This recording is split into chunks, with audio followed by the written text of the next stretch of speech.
Right. We have just gotten back from some kind of ethereal plane, I'd say. We are right back where we left off, at the relic that turned everybody insane inside this complex. My guess is some time has passed. What basically was a instant moment for us took a long time in this world. This is me just contemplating here. And my guess is that, seeing as this game is called a Sci-Fi Post-Apocalyptic RPG, we've had the sci-fi and now we're getting the post-apocalyptic part. But let's go check and see. Passage in the rocks. So I take it we can't go back to the where we came from. No.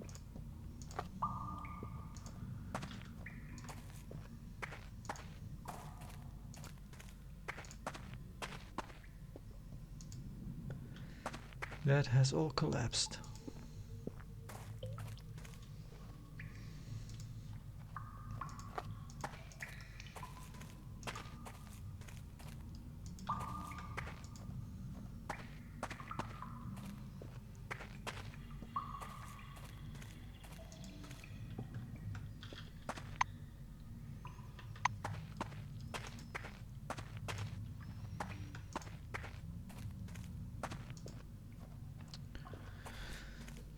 Here it is.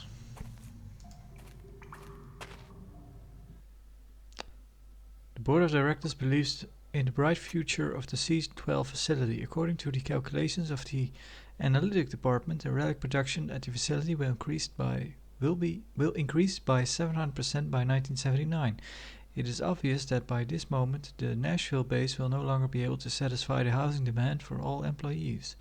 So we are already building a modern residential complex for 3,800 people. The construction of the main building, a skyscraper with an observation deck, is almost completed. The first apartments will be ready in the spring of 1976. By the time you exit the cave, the desert is in deep darkness. Blue firefly lights are floating in the thick darkness. The dry, chilly air smells of cooling sand. When you look closer, you notice a tall, white structure nearby. The screen on your Kairos blinks. The system reports an error while trying to update the built-in atlas.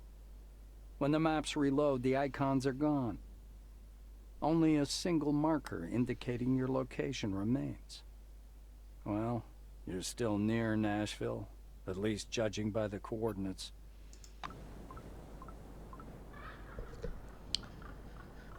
Let's see, quest updated. Quest completed. Series of strange events. Your story.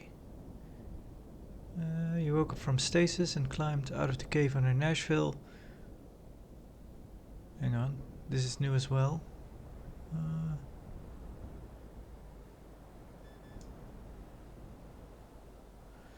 Right, in the depths of the cave beneath Nashville you found a large luminous sphere. Approaching, you sense a strange transformation taking place within you. The relic plunged your physical form into stasis and transferred your consciousness to some kind of extra-dimensional mental space. You wandered a non-corporeal place, interacting with the minds of other people. Some among them are acquaintances, some strangers.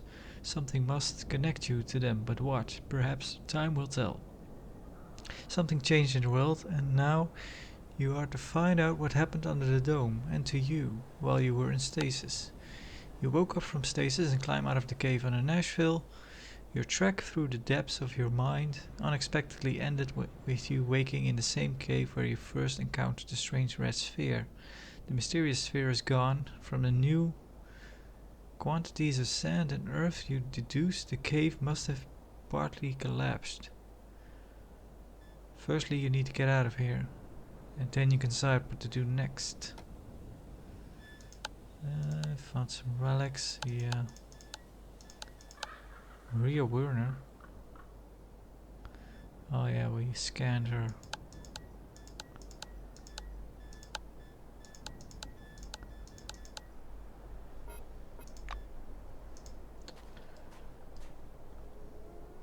Travel, exit to the dome. How big is the place we're in now? Glass door. Jupiter moon car. Trash container. Corpse. Unsealed envelope containing a single sheet of paper. In sweeping cursive, the name Ricardo A has been written in the to field. Science magazine. Reagent box. Prohibited. Employee currently deployed to the danger zone must leave. Encouraged to seek asylum. The city is far enough from... Don't panic. Our scientists and security specialists are closely monitoring the maelstrom phenomenon. Confidence in our new committee authorities. The problem will be solved as soon as is feasible. Freezer. Stormer. Sergeant. Yeah, they look like the types of people that have lost their minds.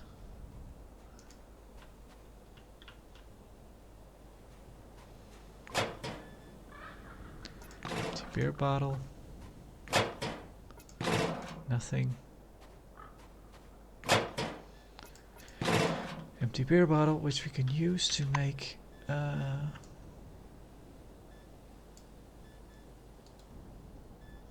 Molotov cocktails. Let's see, let's read this.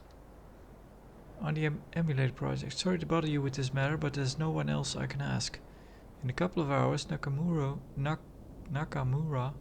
will announce a general 6C class alert. The city will be closed and all fieldwork halted indefinitely. Though the control posts are still a mess, it's critically important for us to obtain data on the dynamics of the Psyche field structured near Maelstrom. And ideally inside of it too, but I won't ask for the impossible. A reminder, please be careful. I have no other employee as experienced. And none I can call a friend either. Henrietta R.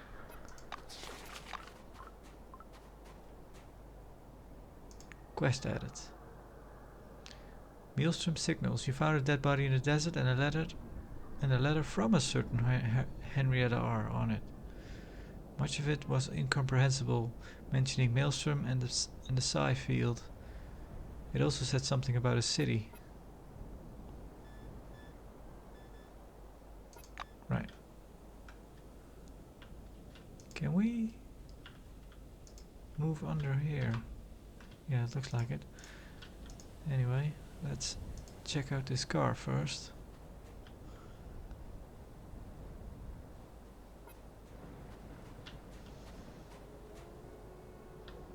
You lean closer to the radio embedded in the car's console.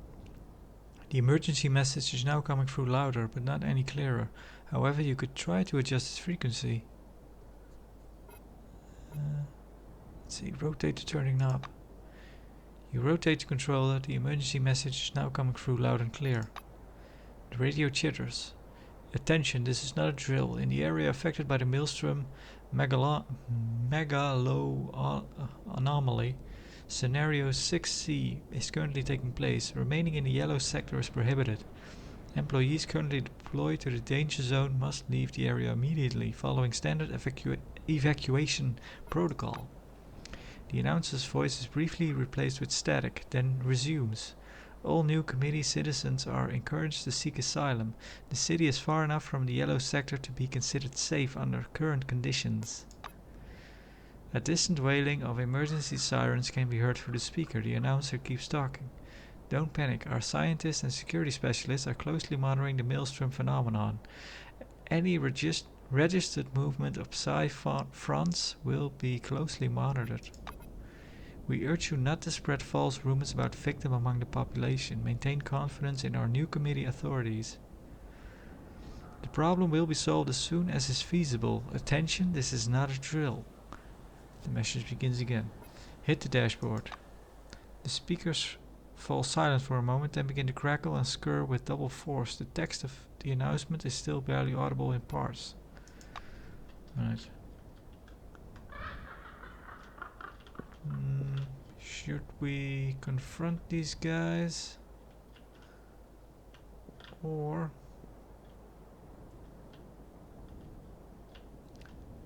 just move under them?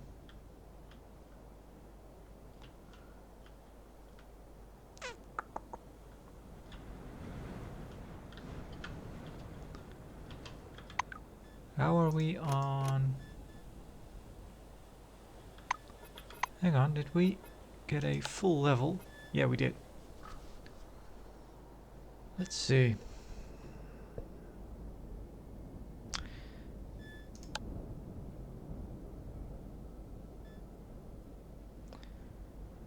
Yeah.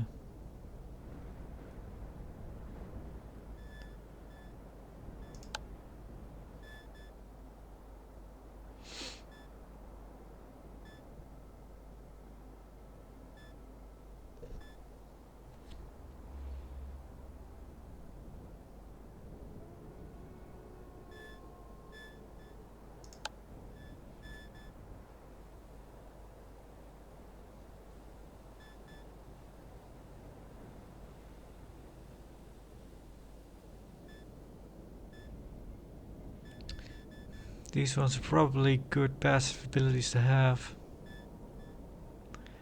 Although 120, it's quite a bit.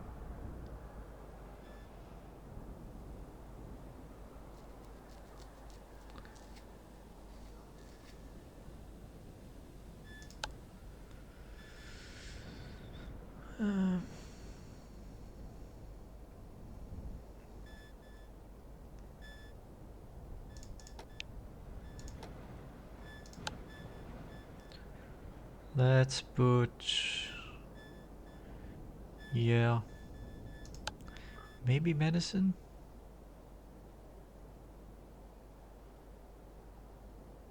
Fatigue plus 100. That's not a bad thing to have. Fatigue plus 50.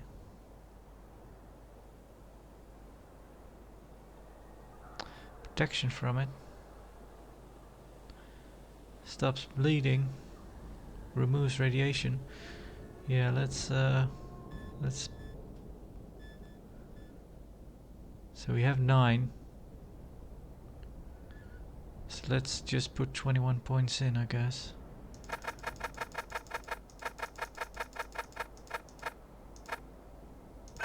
There we go. And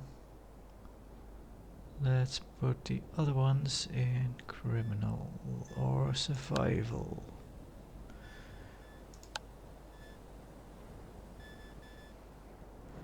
Yeah, psychic resistance, I think, will be of use.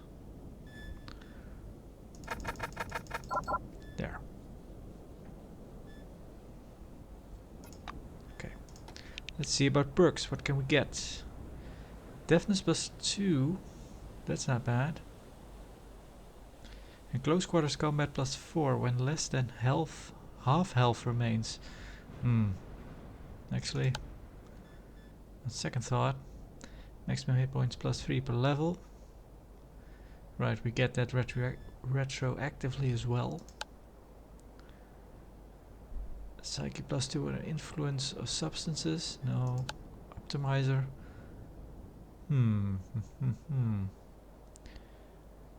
Fan of tools makes life easier, and your rational approach to weight distribution allows you to carry completely irrational amount of things.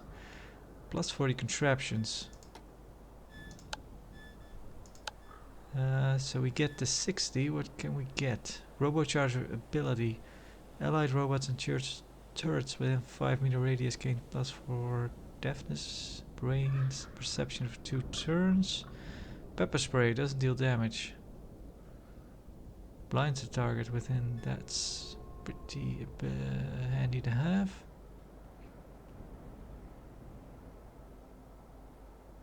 That is more of a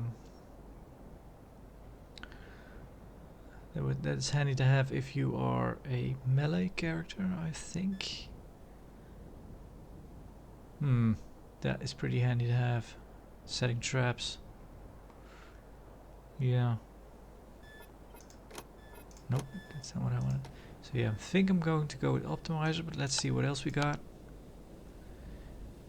Plus 3 skill points, that is pretty handy to have.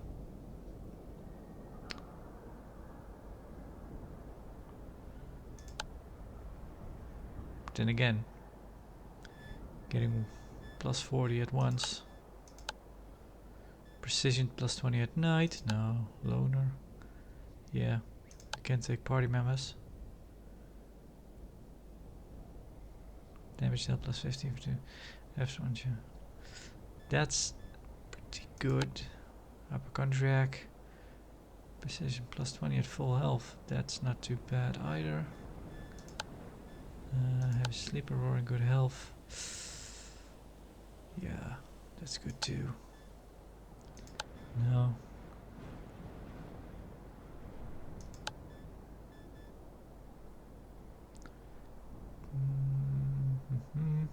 No.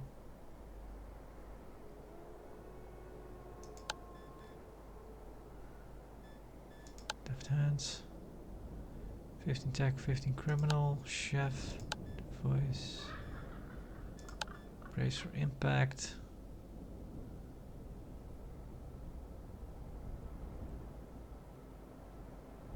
That's pretty good.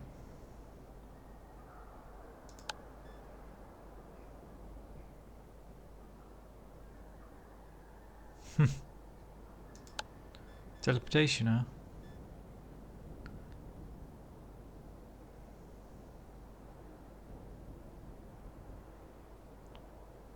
That's pretty cool to have if you... but I don't think we can cause status effects. If we have a companion that does that, that's pretty cool. Go into sprint mode.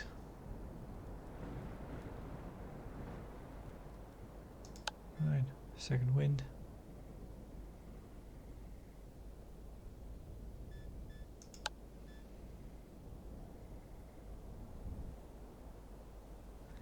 Bonus to evasion equal to fortune times 2. That is really good since our fortune is on max.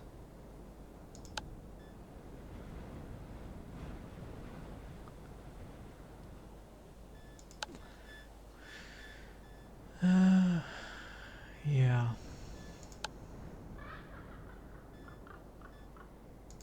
Right.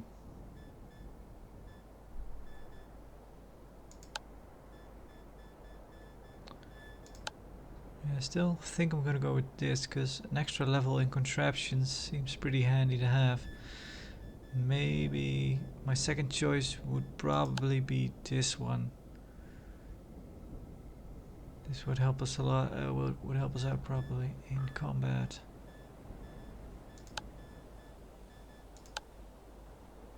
Let's do this for now. Yes. Optimizer, and we're not encumbered. Encumbered anymore? Yeah, encumbered. Let's try to take these guys on.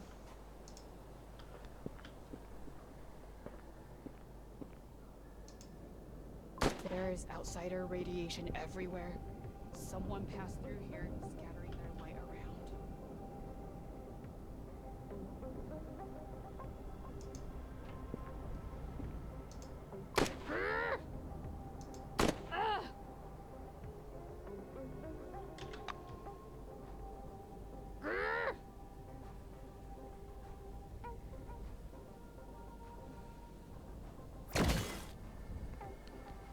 Frozen to the ground.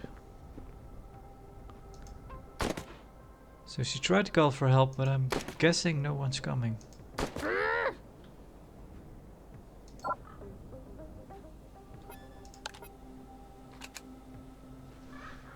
Oh, there he is. Oh yeah, there they are, both.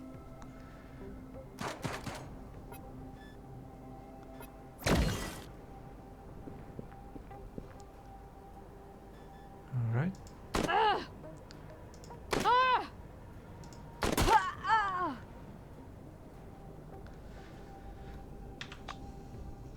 Hey, we still have the belt that gives us plus 25 at the beginning of each round. Someone from the outside did it. Some outsider. Ah! Ah! Jammed.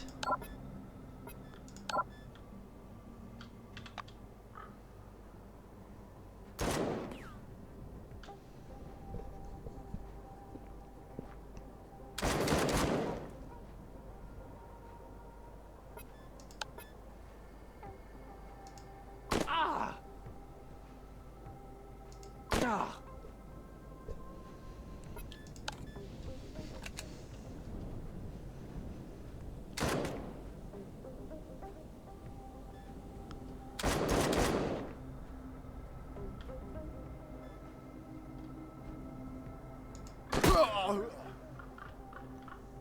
Well, took care of him. Let's see. Let's move back a little.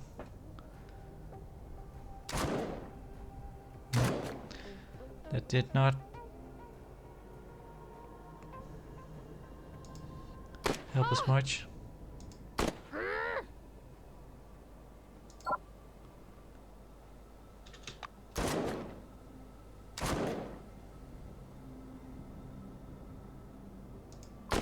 There is outsider radiation everywhere. Someone passed through here, scattering their light around.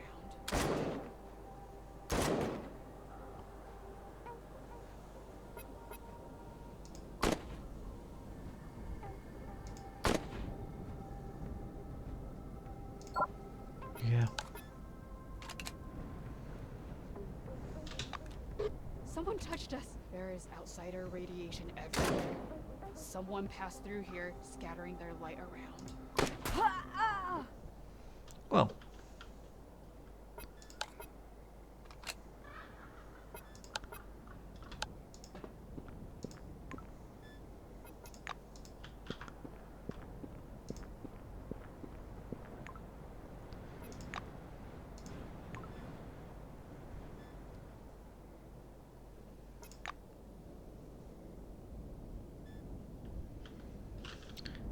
Actually,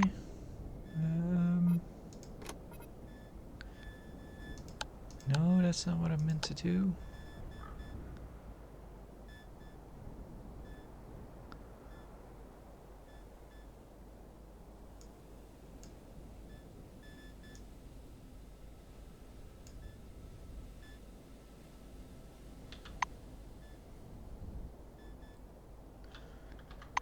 Yeah.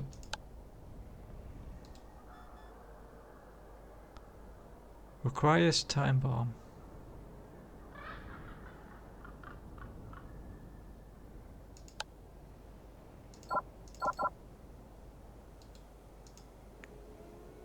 Yeah, I think we just don't have the. No, we checked all the corpses. Right. Again, don't know what this is about.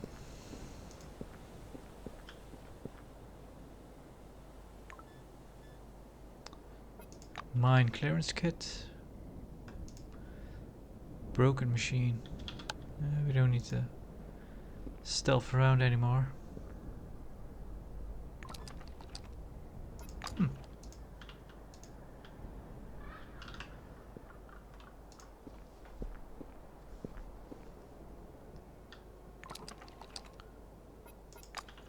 Taking those. Trash bin. Examine barrel. Sit, we can rest.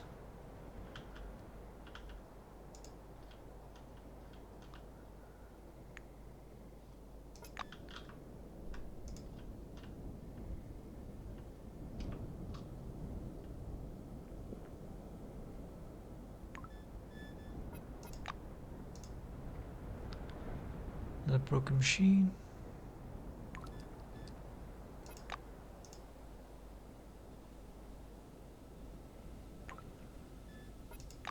Taking this.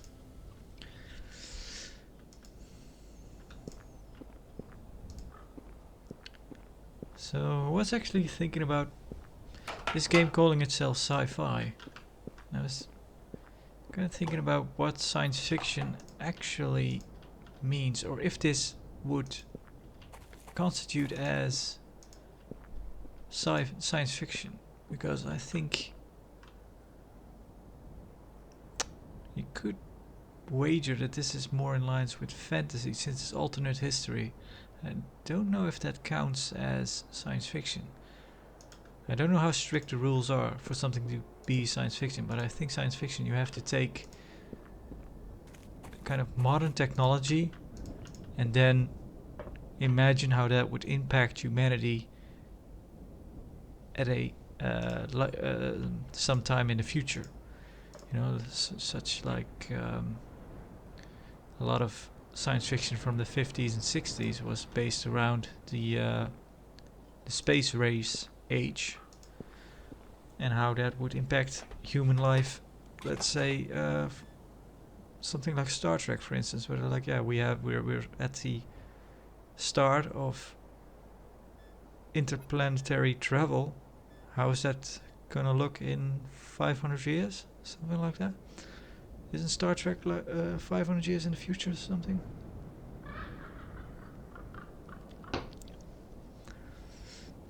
Contraptions, piece of cloth. So yeah, in that sense, you could say that this doesn't really qualify as science fiction. It's more aesthetically it's science fiction, but... Oh, we found a secret. Strange briefcase. Locked. We can scan it.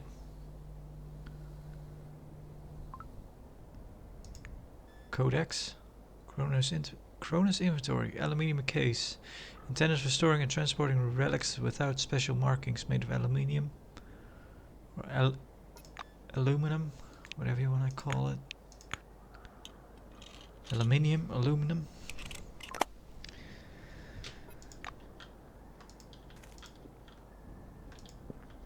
So yeah, not too much.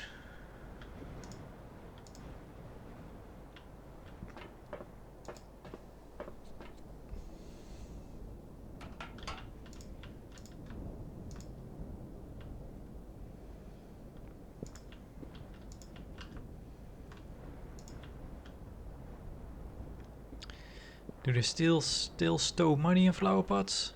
Well, not this one.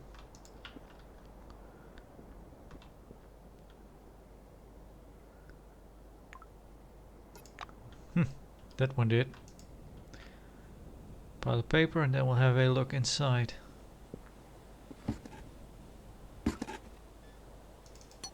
Stack of documents.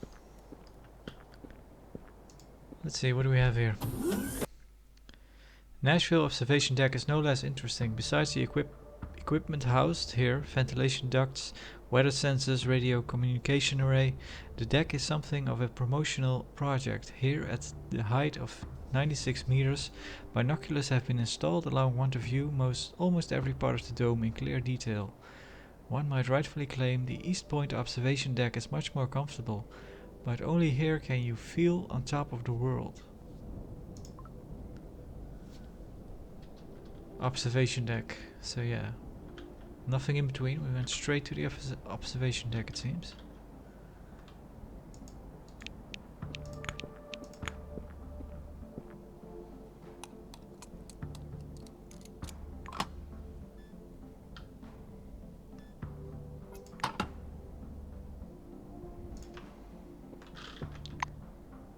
Yeah, we're doing okay on weight now.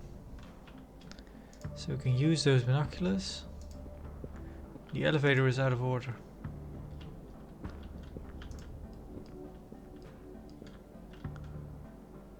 Supply barrel. An empty supply barrel. Can we get to that ladder? That's the elevator down. Let's try one of these. Let's watch north.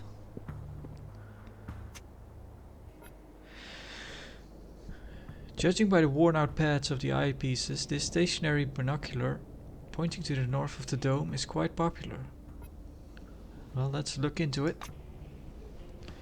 The observation platform is located in the northern sector. Its borders, as well as closer objects, are clearly visible through the binocular. Judging from the complex road junction nearby, there was once a major settlement there. Behind the ruins, a smooth, long arc rises from the sand. It doesn't look like a creation of human hands.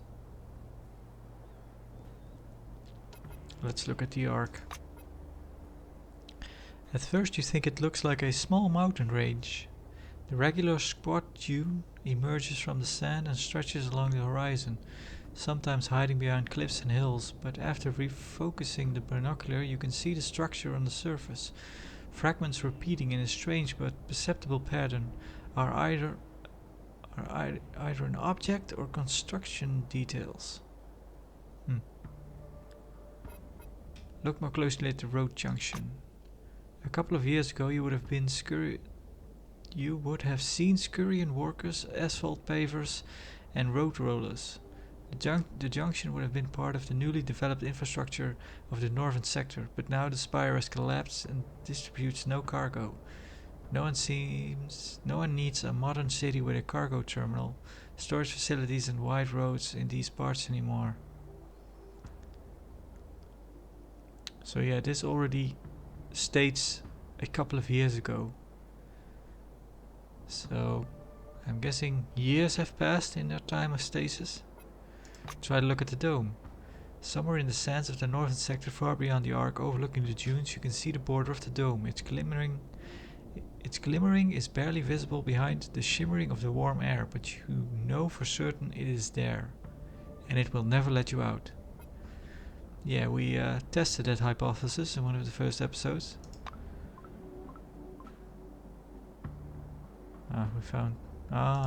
That's interesting. This is actually a way to find locations we probably can travel to later on. Yeah, it's not just a rumor that moving out of the dome is deadly. It did in fact kill us. When we snuck back onto an elevator. Binocular points east. Its lenses, shaded by a visor, shimmer blue and yellow. Look into the binocular. The east abounds in signs of civilization. You can see almost intact roads, rare trade caravans, and buildings piled into settlements. Closer to the north of the sector is a complex of large, squat buildings surrounded by a slum belt. If memory serves, the Magellan bunker is hidden there somewhere underground. Yeah, look closer at the Magellan base. Of course it would be great if you could see the underground bunker from the observation platform, but alas, the modern binocular doesn't yet have that capability. You have to rely on imagination, visual memory and old maps. However, you do manage to get a glimpse of a small parking lot surrounded by a concrete fence. At the far end of the site, you can see a stocky building with airtight doors. This must be Magellan. Look closer at the complex. This is definitely a city. The buildings look strictly functional and are crowded close together. Any kind of aesthetic has been sacrificed for durability, although the dome has its own standards. Let's look at the slums. The barracks and huts zone on the outskirts of the city look quite typical. You see crudely fashioned construction materials, smoke from open fires, some rags flailing on the wind. All this is separated from a central settlement by a high wall and a sturdy gate. Right. Well, that didn't add anything. My guess would be that we should head for Magellan. This binocular, mounted on a rigid tripod, is pointing south to the central sector of the dome. 4 places of interest, it seems. It's hot in the south, and almost everything is drenched in sunlight. The red sands are covered with white spots. The binocular lens flash with merry flecks of light. Only after you focus do you understand there's nothing merry about the view. There are bright pieces of the spire everywhere on the dunes where it fell during the incident. On the borders of the dunes you see squat buildings. Looks like the roadside picnic cafe is still intact. Almost directly behind it rises in the dark funnel-shaped silhouette of Maelstrom, and through it you can faintly see the ruins of Concord Station.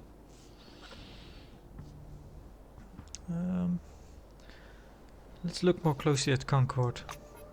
The dark, ominous mass of Maelstrom cloaks the field of view in this direction, but you can occasionally see structures through rare gaps. That's all that's left of Concord Station, partially demolished by the same Maelstrom, partially destroyed by the fallen debris of the spire. Let's locate the familiar cafe. Amazingly, the roadside picnic seems to have prospered since the incident. You see new buildings, a cleared road, movement and lights in the windows. The place is at the very edge of Maelstrom's zone of influence, but neither the residents nor the guests seem to be concerned. Examine the ruins of the spire. When Maelstrom got unleashed, the spire broke down. The cyclopean structure collapsed, partly sliding down the dome to its foot. Falling partly inward, large pieces of the structure litter the sand dunes for miles around. Point the lenses at the Maelstrom. You refocus the binocular to capture Maelstrom in the frame. The sight is overwhelming. Slowly, even lazily it spins. Chains of greenish lightning periodically flashing across the surface. What can a man do against such power? Let's move away.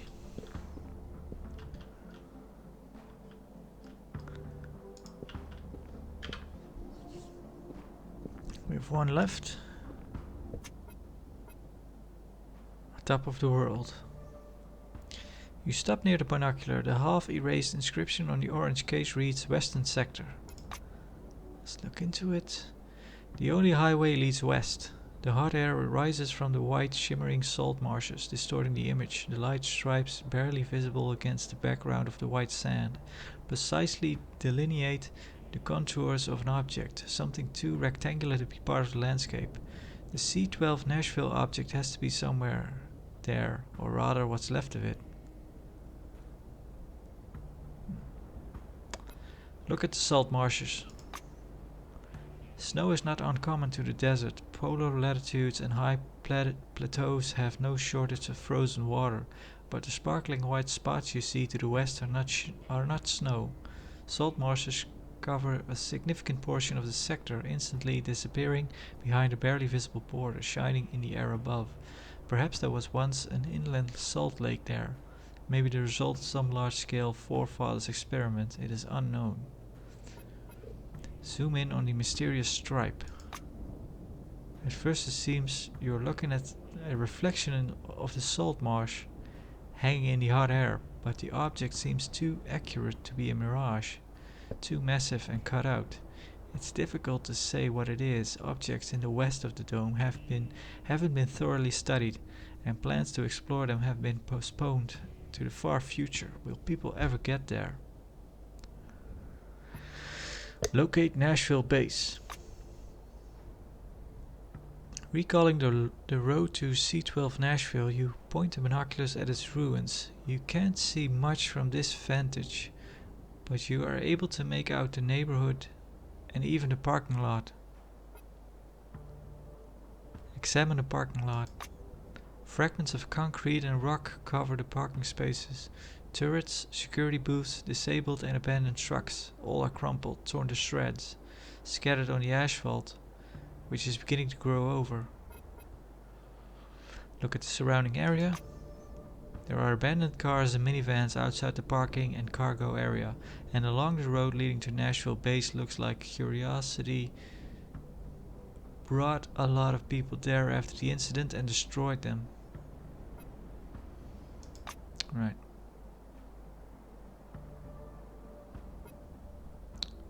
Well, we've seen all there is to see. Mirror.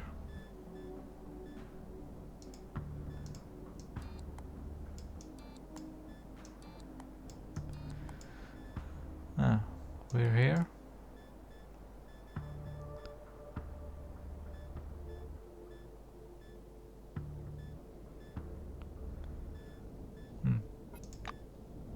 Well, you have some places to go. Let's check the roof.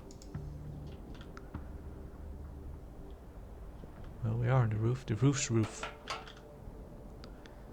Elevator, old box.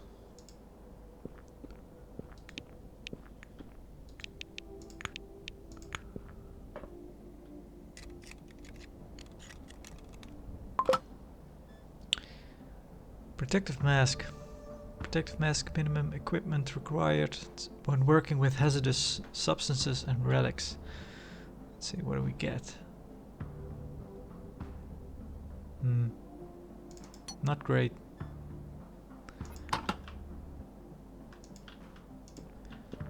That sounds out of order. Yeah, I think we're done here.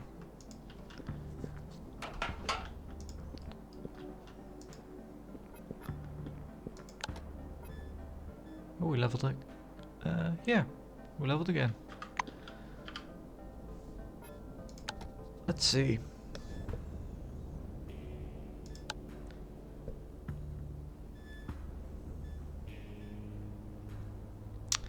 $69.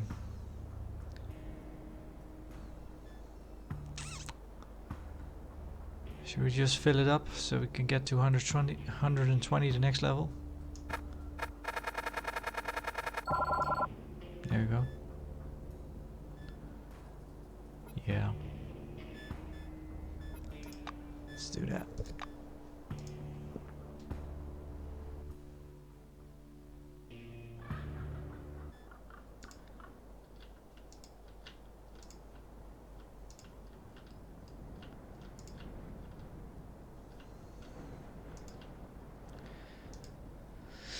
Zone transit.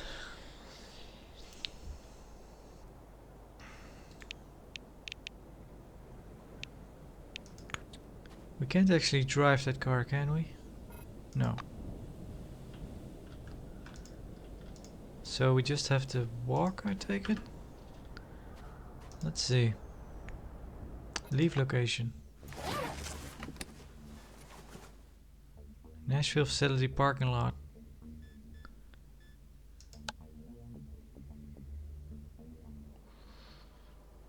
Two hours. 10 kilometers.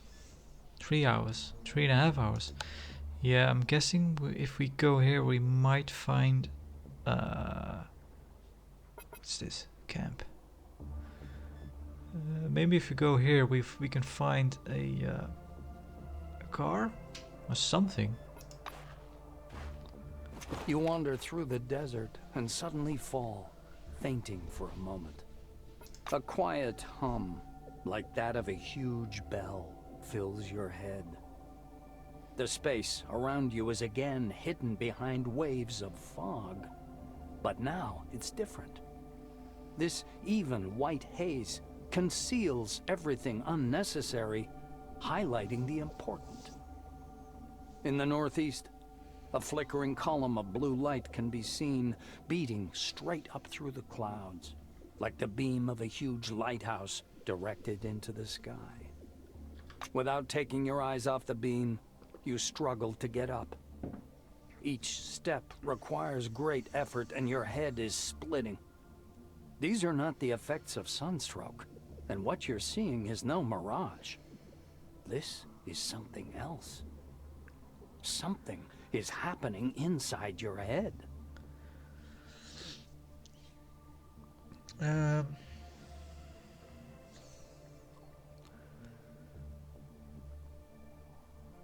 Let's try to use our medical knowledge to stabilize our condition.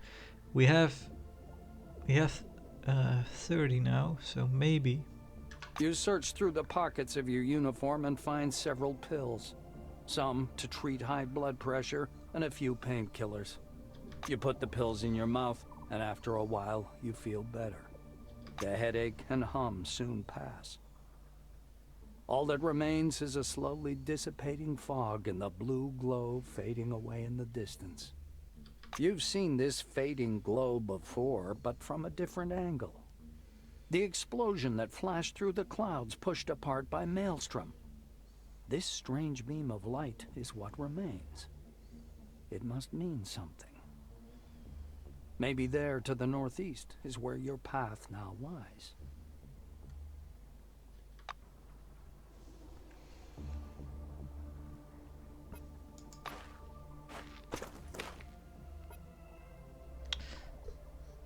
So this is not voiced? Okay. Cresting another sand drift, you discover a body lying half buried in the next depression. A couple of brown desert ravens are watching closely from a dry bush not far away. This person must still be alive. Keep going. No. Go down and check on the fellow. You take a close look at the man. He's middle-aged, tall and squarely built, and he's wearing a phalanx uniform. He has no obvious wounds, but his skin is shriveled and his eyes deeply sunk in his face. When your shadow falls across him... we don't have any... Oh! Oh, damn it. When your shadow falls across him, he opens his eyes with an effort. Water, please. Oh.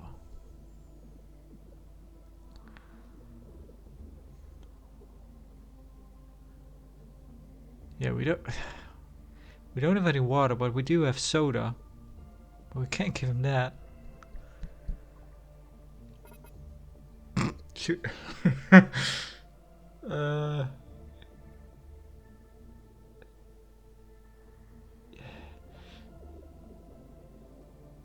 You know what? Let's just pickpocket him. Why not? There's no need to be sneaky. This guy's in poor shape. He can't do anything about it. You become slightly richer thanks to your wandering fingers.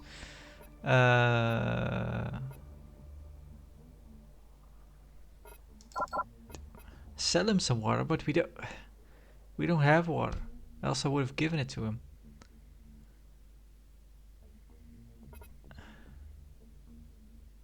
Yeah, let's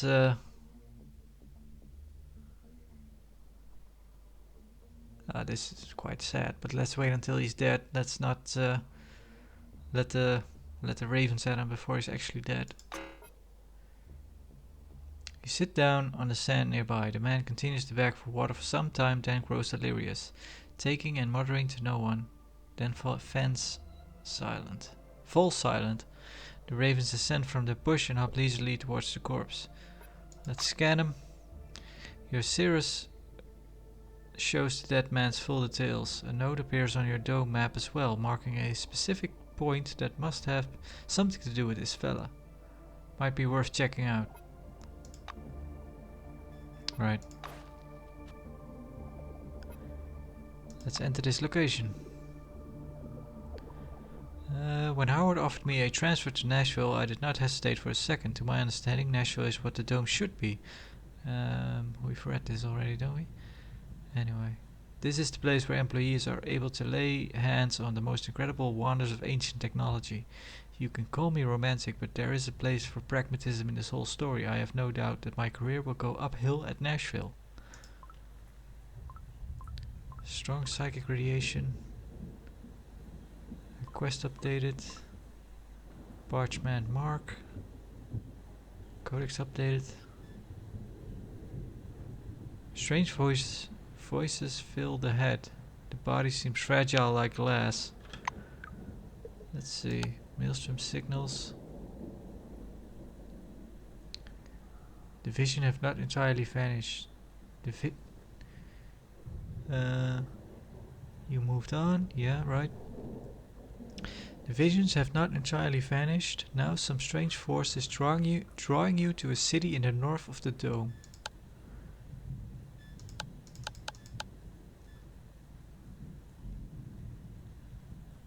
Your path lies in Junktown. Right. Let's see. Bonfire, cooking pot, manhole. Right. Let's have a look around before we move on to Junktown.